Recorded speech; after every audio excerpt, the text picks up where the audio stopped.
ஒரு கனசதுர வடிவம் கொள்ளுமாறு கீழ்காணும் படம் அமைந்துள்ளது எனில் அக்கனசதுரத்தில் 2க்கு எதிரான பக்கத்தில் உள்ள எண் என்ன? இதுல நீளமான சதுர தொகுப்புகள் இருக்கு.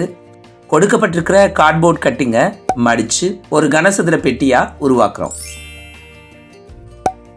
அதுல ஒன்று விட்ட ஒன்று எதிர்பக்கங்களா அமையும். 2க்கு எதிர்பக்கம் 4, 1க்கு எதிர்பக்கம் 5. மிச்சம் இருக்கிற 2ம் அதாவது 3 6 ஒன்றுக்கொன்று எதிர்பக்கங்களா அமையும்.